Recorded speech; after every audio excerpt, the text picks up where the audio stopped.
This is going to be a video tutorial on how to enable or disable photo tagging on the X app using an iOS device. I will be using an iPhone for this. Let me jump over to my iPhone here.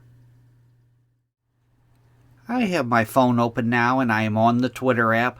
To enable or disable photo tagging in the Twitter app, first thing you want to do is go off to the upper left hand corner up to the little profile icon. You want to tap on that. Then you want to go down to where it says Settings and Privacy and tap on Settings and Privacy. Then on this page, you want to scroll down just a little ways to where you see it says Privacy and Safety. Tap on Privacy and Safety. Then the very top thing, Audience and Tagging. Tap on Audience and Tagging. And right down here, Photo Tagging.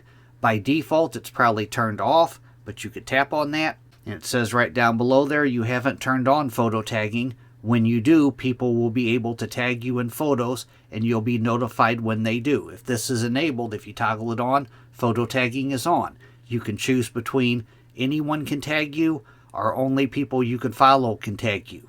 You could toggle either one of those on. But to disable photo tagging, you just toggle this off. That is how to enable or disable photo tagging on the Twitter app using an iOS device. Thanks for watching.